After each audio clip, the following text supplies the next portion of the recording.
ओम शांति। 2 जनवरी 2023 प्रातः मुरली बाप दादा मधुबन। बाबा कहते, मीठे बच्चे, तुम राजऋषि हो। तुम्हें बेहद का बाप सारी पुरानी दुनिया का संन्यास सिखलाते हैं, जिससे तुम राजाई पद पा सको। तो है ना, हम सभी राजऋषि कर रहे हैं ना पुरुषार्थ राजाई पद पाने के लिए। कहें हाँ जी बाबा। आज की मुरली में पहला प्रश्न, इस समय किसी भी मनुष्य के कर्म अकर्म नहीं हो सकते हैं, क्यों? बाबा उत्तर देते, क्योंकि सारी दुनिया में माया का राज्य है, सब में 5 विकार प्रवेश है। इसलिए मनुष्य जो भी कर्म करते हैं वह विकर्म ही बनता है। सतयुग में ही कर्म अकर्म होते हैं, क्योंकि वहां माया होती नहीं। दूसरा प्रश्न, किन बच्चों को बहुत अच्छी प्राइज मिलती है? बाबा उत्तर देते, जो श्रीमत पर पवित्र बन अंधों की लाठी बनते हैं। कभी 5 विकारों के वश हो कुल कलंकित नहीं बनते, उन्हें बहुत अच्छी प्राइज मिल जाती है। अगर कोई बार बार माया से हार खाते हैं तो उनका पासपोर्ट ही कैंसिल हो जाता है। गीत है ओम नमः शिवाय। ओम शांति। सबसे ऊंच है परमपिता परमात्मा अर्थात परम आत्मा। वह है रचयिता। पहले ब्रह्मा विष्णु शंकर को रचते हैं, फिर आओ नीचे अमरलोक में, वहां है लक्ष्मी नारायण का राज्य। सूर्यवंशी का राज्य चंद्रवंशी का नहीं है। ये कौन समझा रहे हैं? ज्ञान का सागर। मनुष्य को कब समझा न सके। बाप सबसे ऊंच है, जिसको भारतवासी माता पिता कहते हैं, तो जरूर प्रैक्टिकल में माता पिता चाहिए। गाते हैं तो जरूर कोई समय हुए होंगे। तो पहले ऊंचते ऊंच है वह निराकार परमपिता परमात्मा। बाकी तो हर एक में आत्मा है। आत्मा जब शरीर में है तो दुखी व सुखी बनती है। ये बड़ी समझने की बातें है। ये कोई दंत कथाएं नहीं है। बाकी जो भी गुरु गोसाई आदि सुनाते हैं वह सब दंत कथाएं हैं। अब भारत नरक है। सतयुग में इनको स्वर्ग कहा जाता है। लक्ष्मी नारायण राज्य करते थे। वहां सब सौभाग्यशाली रहते थे, कोई दुर्भाग्यशाली थे ही नहीं। कोई भी दुख रोग था ही नहीं। ये है पाप आत्माओं की दुनिया। भारतवासी स्वर्गवासी थे। लक्ष्मी नारायण का राज्य था। श्री कृष्ण को तो सभी मानते हैं। देखो इनको 2 गोले दिए हैं। श्री कृष्ण की आत्मा कहती है, अब मैं नरक को लात मार रहा हूं। कृष्ण के चित्र में स्वर्ग हथेली पर है और पैर नरक की तरफ। स्वर्ग हाथ में ले आया हूं। पहले कृष्णपुरी थी, अब कंसपुरी है। इसमें ये कृष्ण भी है। श्री कृष्ण भी इसमें है। आत्मा तो श्री कृष्ण की है अभी, परंतु अभी कलयुग अंत में वही आत्मा कौन से? ब्रह्मा के शरीर। ब्रह्मा का नाम है शरीर का। बाकी वही आत्मा पुरुषार्थ करके सतयुग में श्री कृष्ण। बाबा कहते इनके 84 जन्मों के अंत का ये अंतिम जन्म है, परंतु अब वह श्री कृष्ण का रूप नहीं है। ये बाप बैठ समझाते हैं। बाप ही आकर भारत को स्वर्ग बनाते हैं। अब नरक है, फिर स्वर्ग बनाने बाप आए हैं। ये पुरानी दुनिया है। जो नई दुनिया थी अब वह पुरानी है। मकान भी नए से पुराना होता है, आखिर तोड़ने लायक हो जाता है। अब बाप कहते हैं, मैं बच्चों को स्वर्गवासी बनाने राजयोग सिखाता हूं। तुम हो राजऋषि। राजाई प्राप्त करने के लिए तुम संन्यास करते हो विकारों का। वह हद के सन्यासी घर बार छोड़ जंगल में चले जाते हैं, परंतु है फिर भी पुरानी दुनिया में। बेहद का बाप तुमको नरक का संन्यास कराते हैं। स्वर्ग का साक्षात्कार कराते हैं। बाप कहते हैं मैं आया हूं तुमको ले जाने। बाप सभी को कहते हैं तुम अपने जन्मों को नहीं जानते हो। ये तो जरूर है, जो जैसा कार्य करेगा अच्छा व बुरा उस संस्कार अनुसार जाकर जन्म लेंगे। कोई साहूकार, कोई गरीब, कोई रोगी, कोई तंदुरुस्त बनते हैं। ये है अगले जन्मों के कर्मों का हिसाब। कोई तंदुरुस्त है, जरूर आगे जन्म में हॉस्पिटल आदि बनाए होंगे। दान पुण्य जास्ती करते हैं तो साहूकार बनते हैं। नरक में मनुष्य जो भी कर्म करते हैं वह जरूर विकर्म ही बनेंगे, क्योंकि सब में 5 विकार है। अब सन्यासी पवित्र बनते हैं, पाप करना छोड़ देते हैं, जंगल में जाकर रहते हैं, परंतु ऐसे नहीं, उनके कर्म अकर्म होते हैं। बाप समझाते हैं इस समय है ही माया का राज्य, इसलिए मनुष्य जो भी कर्म करेंगे वह पाप ही होंगे। सतयुग त्रेता में माया होती नहीं, इसलिए कभी विकर्म नहीं होते, न दुख होगा। इस समय एक तो रावण की जंजीरें है, फिर भक्ति मार्ग की जंजीरें, जन्म जन्मांतर धक्के खाते आए हैं। बाप कहते हैं हमने आगे भी कहा था कि इन जप तप आदि से मैं नहीं मिलता हूं। मैं आता ही तब हूं जब भक्ति का अंत होता है। भक्ति शुरू होती है द्वापर से। मनुष्य दुखी होते हैं तब याद करते हैं।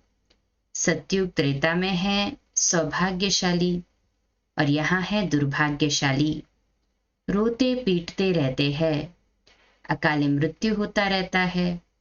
बाप कहते हैं मैं आऊंगा तब जब नर्क को स्वर्ग बनना है। भारत प्राचीन देश है, जो पहले थे उनको ही अंत तक रहना है। 84 का चक्र गाया जाता है। गवर्नमेंट जो त्रिमूर्ति बनाती है उनमें होना चाहिए ब्रह्मा विष्णु शंकर, परंतु जानवर लगा देते हैं। बाप रचयिता का चित्र है नहीं और नीचे चक्र भी लगाया है। वह समझते हैं चरखा है, परंतु है ड्रामा सृष्टि का चक्र। अब चक्र का नाम रखा है अशोक चक्र। अशोक चक्र का सिंबल बताया है, जानवर बताए हैं, शेर का मुंह बताया, नीचे भी जानवर बताए। बाबा कहते हैं ये इसका ज्ञान का क्लियरेंस दे रहे हैं। अब तुम इस चक्र को जानने से ही अशोक बन जाते हो। सतयुग त्रेता में शोक नहीं रहता ना, यहीं से वो संस्कार लेके जाते हैं। बात तो ठीक है, सिर्फ उलट पुलट कर दिया है। तुम इस 84 जन्मों के चक्र को याद करने से ही चक्रवर्ती राजा बनते हो। 21 जन्मों के लिए इस दादा ने भी 84 जन्म पूरे किए हैं। ये श्री कृष्ण का अंतिम जन्म है।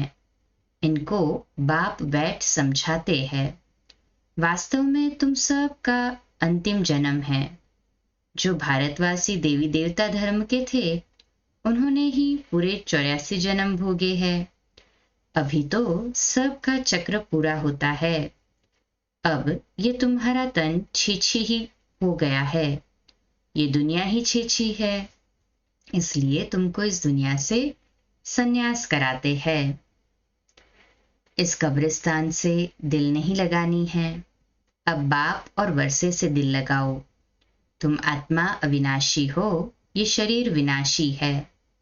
अब मुझे याद करो तो अंतमति सो गति हो जाएगी। गायन भी है अंतकाल जो स्त्री सिमरे। अब बाप कहते हैं अंतकाल जो शिव बाबा सिमरे वह नारायण पद प्राप्त कर सकता है। नारायण पद मिलता ही है सतयुग में। बाप के सिवाय वह पद कोई दिला न सके। यह पाठशाला है ही मनुष्य से देवता बनने की। पढ़ाने वाला है बाप, जिसकी महिमा सुनी। ओम नमो शिवाय। ये गीत है ना आज की मुरली का। कहे हाँ जी बाबा, तुम जानते हो हम उनके बच्चे बन गए हैं। बाप वर्षा ले रहे हैं। अब हम बाप से वर्षा ले रहे हैं। बाबा वर्षा दे रहे और हम उनसे ले रहे हैं। अब तुम मनुष्य मत पर नहीं चलते।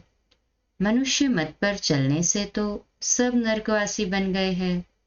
शास्त्र भी मनुष्यों के ही गाए हुए हैं अथवा बनाए हुए हैं। सारा भारत इस समय धर्म भ्रष्ट कर्म भ्रष्ट बन पड़ा है। देवताएं तो पवित्र थे। अब बाप कहते हैं अगर सौभाग्यशाली बनने चाहते हो तो पवित्र बनो, प्रतिज्ञा करो। बाबा, हम पवित्र बन आपसे पूरा वर्षा जरूर लेंगे। ये तो पुरानी पतित दुनिया खत्म होने वाली है। लड़ाई झगड़ा क्या क्या लगा पड़ा है, क्रोध कितना है, बॉम्ब्स कितने बड़े बड़े बनाए हैं, कितने क्रोधी लोभी है। वहां श्री कृष्ण कैसे गर्भ महल से निकलते हैं सो तो बच्चों ने साक्षात्कार किया है। यहाँ है गर्भ जेल, बाहर निकलने से माया पाप कराने लग पड़ती है। वहां तो गर्भ महल से बच्चा निकलता है, रोशनी हो जाती है, बड़े आराम से रहते हैं। गर्भ से निकला और दासियां उठा लेती, बाजे बजने लग पड़ते। यहाँ वहां में कितना फर्क है। अब तुम बच्चों को 3 धाम समझाए है। शांति धाम से ही आत्माएं आती है। आत्मा तो स्टार के मिसल है जो भ्रुकुटी के बीच में रहती है। आत्मा में 84 जन्मों का अविनाशी रिकॉर्ड भरा हुआ है। न ड्रामा कभी विनाश होता, न एक्ट बदली हो सकती। ये भी वंडर है। कितनी छोटी आत्मा में 84 जन्मों का पाठ बिल्कुल एक्यूरेट भरा हुआ है। ये कभी पुराना नहीं होता, नित्य नया है। हूबहू आत्मा फिर से अपना वही पाठ शुरू करती है। अब तुम बच्चे आत्मा सो परमात्मा नहीं कह सकते। हमसो का अर्थ बाप ही यथार्थ रीति समझाते हैं। वे तो उल्टा अर्थ ले लेते, वो कह देते आत्मा सो परमात्मा, परंतु हम उसका यथार्थ अर्थ समझते हैं। हमसो का अर्थ हमसो ब्राह्मण, हमसो फरिश्ता, फिर हमसो देवी देवता, फिर हमसो पूज्य। ये चक्र को याद करना, इसे कहते हैं हमसो का अर्थ। तो बाबा कहते हैं वो उल्टा अर्थ बना देते हैं। तो कहते हैं अहम ब्रह्मास्मि, अहम परमात्मा है, माया को रचने वाले। वो समझते हैं हम ही परमात्मा है, माया को रचने वाले। अब वास्तव में माया को रचा नहीं जाता। माया है 5 विकार। अब बाप माया को नहीं रचते, माया तो नई सृष्टि रचते। बाबा कहते हैं बाप माया को नहीं रचते, माया तो खुद ही द्वापर युग से विकारों के रूप में प्रवेश हो जाती है ना। बाप तो नई सृष्टि रचते हैं। मैं सृष्टि रचता हूं, यह और कोई नहीं कह सकते। बेहद का बाप एक ही है। ओम का अर्थ भी बच्चों को समझाया गया है। आत्मा है ही शांत स्वरूप, शांति धाम में रहती है, परंतु बाप है ज्ञान का सागर, आनंद का सागर। आत्मा की ये महिमा नहीं गाएंगे। हाँ, आत्मा में नॉलेज आती है।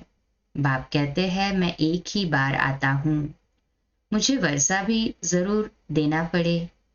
मेरे वर्षे से भारत एकदम स्वर्ग बन जाता है। वहां पवित्रता, सुख, शांति सब कुछ था। यह है बेहद के बाप का सदा सुख का वर्षा। पवित्रता थी तो सुख शांति भी थी।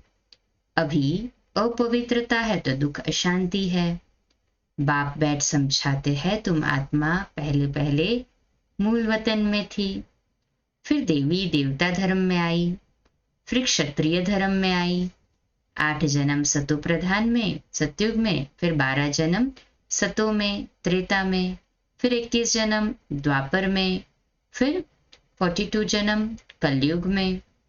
यहाँ शूद्र बन पड़े। अब फिर ब्राह्मण वर्ण में आना है, फिर देवता वर्ण में जाएंगे। अब तुम ईश्वरीय गोद में हो। बाप कितना अच्छी रीति समझाते हैं। 84 जन्मों को जानने से फिर उसमें सब कुछ आ जाता है। सारे चक्र का ज्ञान बुद्धि में है। ये भी तुम जानते हो सतयुग में है एक धर्म, वर्ल्ड ऑलमाइटी अथॉरिटी राज्य। अब तुम लक्ष्मी नारायण पद पा रहे हो। सतयुग है पावन दुनिया, वहां बहुत थोड़े होते हैं। बाकी सब आत्माएं मुक्ति धाम में रहती है। सबका सदगति दाता एक ही बाप है, उनको कोई जानता ही नहीं। और ही कह देते हैं कि परमात्मा सर्वव्यापी है।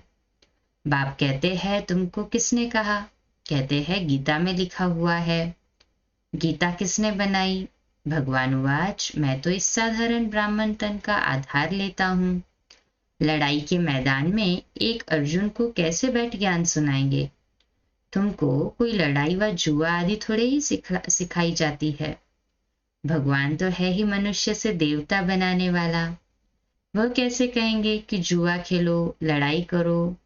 फिर कहते द्रौपदी को 5 पति थे। ये कैसे हो सकता है? कल पहले बाबा ने स्वर्ग बनाया था, अब फिर से बना रहे हैं। श्री कृष्ण के 84 जन्म पूरे हुए। यथा राजा रानी तथा प्रजा, सबके 84 जन्म पूरे हुए। अब तुम शूद्र से बदल ब्राह्मण बने हो। जो ब्राह्मण धर्म में आएंगे वही मम्मा बाबा कहेंगे। फिर भल कोई माने व न माने, समझते हैं हमारे लिए मंजिल ऊंची है। फिर भी कुछ न कुछ सुनते हैं तो स्वर्ग में जरूर आएंगे, परंतु कम पद पाएंगे। कुछ न कुछ सुनते हैं, समझते नहीं है, धारण नहीं करते हैं तो कना दाना मिल जाएगा, परंतु उच्च पद तो नहीं पा सकेंगे ना।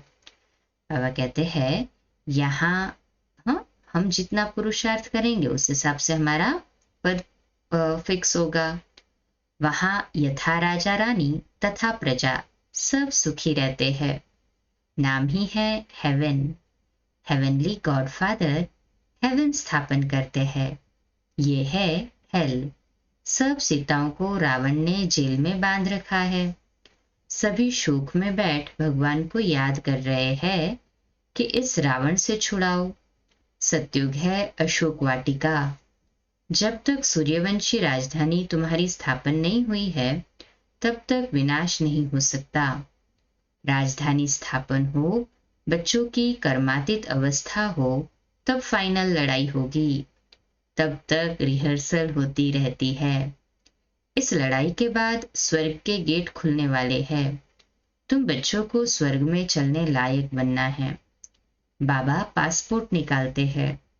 जितना जितना पवित्र बनेंगे, अंधों की लाठी बनेंगे, तो प्राइज भी अच्छी मिलेगी।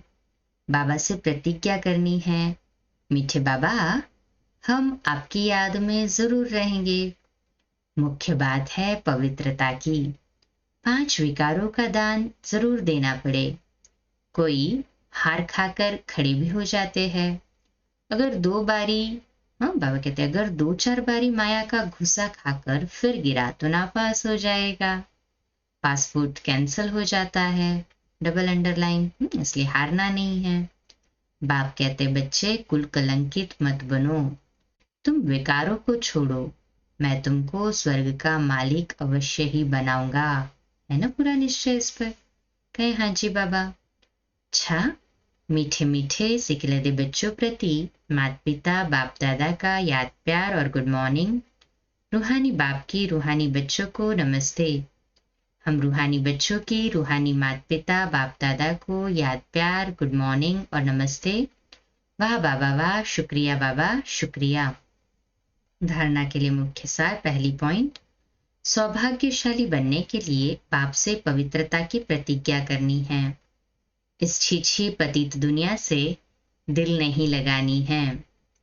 दूसरी पॉइंट, माया का घुसा कभी नहीं खाना है। कुल कलंकित नहीं बनना है। लायक बन स्वर्ग का पासपोर्ट बाप से लेना है। आज का मीठा वरदान, मन को बिजी रखने की कला द्वारा व्यर्थ से मुक्त रहने वाले सदा समर्थ स्वरूप भव। तो आज का हमारा स्वमान लिखने के लिए और अभ्यास करने के लिए, मैं सदा समर्थ स्वरूप आत्मा हूँ। मैं सदा समर्थ स्वरूप आत्मा हूँ।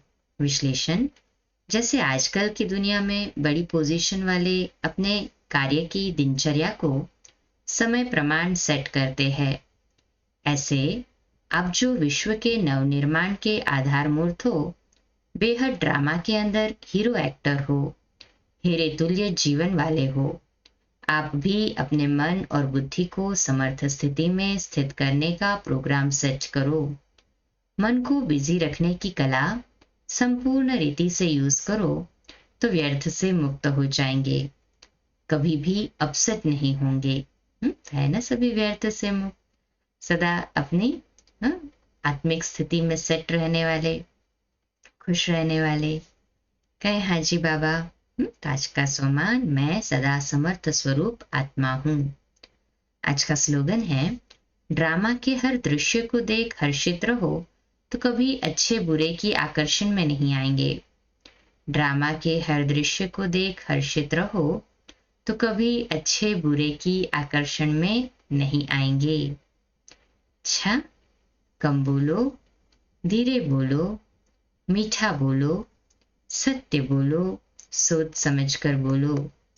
निमित्त भाव, निर्माण भाव, निर्मल वाणी। 2 मिनट के लिए शक्तिशाली योग के प्रकंपन फैलाते हैं साइलेंस में बाबा के घर के लिए।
मधुबन बेहद भूमि से बाबा के घर से विशेष पत्र पुष्प के द्वारा हैप्पी न्यू ईयर 2023 बाबा के घर से।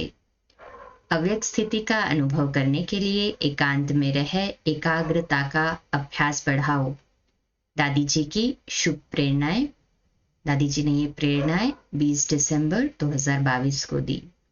परम प्यारे अव्यक्त बाप दादा के अति लाडले, सदा श्रेष्ठ स्थिति के स्वमानधारी, सर्व संबंधों की रचनाएं एक से लेने वाली निमित्त टीचर्स बहनें तथा देश विदेश के सर्व ब्राह्मण कुलभूषण भाई बहनें, ईश्वरीय स्नेह संपन्न मधुर याद के साथ नए वर्ष के उमंग उत्साह भरी बधाइयाँ। नया वर्ष नया उमंग उत्साह लेकर समीप आ रहा है। इस नए वर्ष की बधाइयों के साथ नए स्वर्णिम युग की भी सबको ढेर सारी शुभकामनाएं। अभी अपना वह सुनहरा युग सतयुग आया कि आया। ऐसे लगता जैसे सिर्फ एक पाँव आगे रखने की जरूरत है। प्रत्यक्षता और परिवर्तन के साथ हम सब पहले अपने घर चलेंगे, फिर अपनी नई राजधानी में आएंगे। बोलो, वह नजारा नैनों के सामने घूम रहा है ना। संगम युग का भाग्य ही कोई कम नहीं है, जबकि स्वयं भगवान की दिव्य पालना में हम सभी पल रहे हैं। तुम ही संग बैठूं, तुम ही संग खेलूं खाऊं। बाबा के हर बच्चे के दिल में दिलाराम की यादें समाई रहती है। साथ साथ जनवरी मास भी हम सबको ब्रह्मा बाप समान संपन्न और संपूर्ण बनने की प्रेरणाएं देता है। पूरा ही मास सभी विशेष अंतर्मुखता की गुफा में बैठ अव्यक्त वतन की सैर करते हैं। बाबा भी यही इशारा दे रहे हैं कि बच्चे अब अलबेलापन और आलस्य को छोड़ संगम के अमूल्य समय और संकल्प के खजाने को बचाओ। अब तीव्र पुरुषार्थ की रेस करो। सेवाओं की हलचल में आते अंडरग्राउंड जाने का अभ्यास करो। जैसे कोई भी शक्तिशाली इन्वेंशन अंडरग्राउंड करते हैं, तो आप बच्चे भी अपनी शक्तिशाली स्थिति बनाने के लिए एकांतवासी बनो, एकाग्रता का अभ्यास करो। कार्य व्यवहार में आते बीच बीच में 5 मिनट भी समय मिले तो सागर के तले में चले जाओ। अब फरिश्ता स्थिति का अनुभव करने के लिए मन की एकाग्रता पर विशेष अटेंशन दो। संकल्प रूपी फाउंडेशन को मजबूत बनाओ, तब अव्यक्ति कशिश आएगी। अभी तक ज्ञान सागर की लहरों में लहराने का अनुभव तो किया है।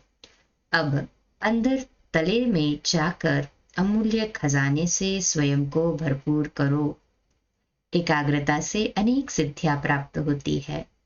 संकल्पों को स्टॉप कहो और स्टॉप हो जाए, तब वरदानी रूप में जय जयकार के नारे लगेंगे। इसलिए बाबा कहते, बच्चे व्यर्थ व अशुद्ध संकल्पों की हलचल से परे एक में सर्व रस लेने वाली एक रस स्थिति बनाओ। बोलो, ऐसा ही लक्ष्य रख इस जनवरी मास में विशेष तपस्या करेंगे ना। कहें हाँ जी। देश विदेश के सभी बाबा के तपस्वी बच्चे एक ही संकल्प में एक जैसी स्थिति में स्थित हो योग अभ्यास करेंगे तो संगठन के वाइब्रेशन से शक्तिशाली वायुमंडल बनेगा। इसके लिए मधुबन घर से विशेष पुरुषार्थ की पॉइंट्स भेजी जा रही है। सभी उसी प्रमाण अटेंशन रख योग तपस्या करना जी। हमारी संपन्नता ही परिवर्तन के समय को समीप लाएगी और चारों ओर प्रत्यक्षता के नगाड़े बजेंगे। बाकी आप सबका स्वास्थ्य ठीक होगा। सभी एक दो खुशियों भरी बधाइयां देते हुए उमंग उत्साह में उड़ते चलो। सभी का स्वास्थ्य ठीक है ना। हाथ ऊपर करें। अच्छा, सबको याद ईश्वरीय सेवा में बीके रतन मोहिनी। फिर अव्यक्त इशारे। तो इस मास का विशेष पुरुषार्थ ही है एकाग्रता को अपनाओ, एकांत प्रिय बनो।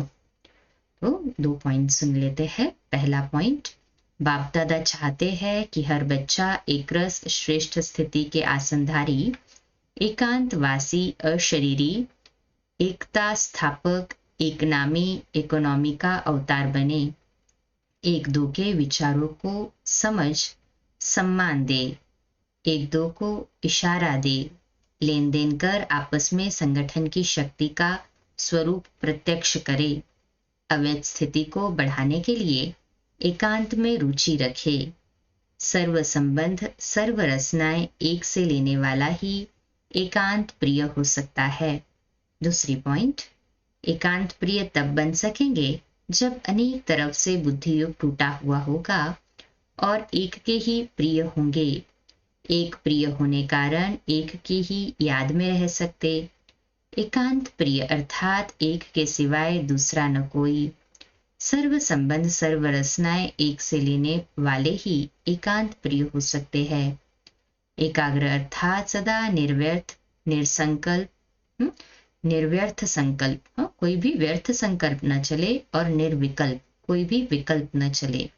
तो एकाग्रता का डेफिनेशन, सदा निर्व्यर्थ संकल्प और निर्विकल्प। तो ये सारा दिन विशेष अटेंशन रख के पुरुषार्थ करे, एकांतवासी बने और एकाग्रचित रहे। अच्छा, कम बोलो, धीरे बोलो, मीठा बोलो, सत्य बोलो, सोच समझकर बोलो, निमित्त भाव, निर्माण भाव, निर्मल वाणी। ओम शांति। कल सुबह लाइव अमृत वेला मेडिटेशन मिलेंगे 3:30 से 4:30। एक लिंक में, सेकंड लिंक 4:45 से 5:15, प्यारे मीठे बाबा की मधुर मुरली। और रात्रि क्लास जनवरी मास स्पेशल पुरुषार्थ, जनवरी मास की अव्यक्त वाणियों पर रिविजन। अच्छा, आज का नया दिन आप सभी को मुबारक हो, मुबारक हो, मुबारक हो। शुभ दिवस। ओम शांति।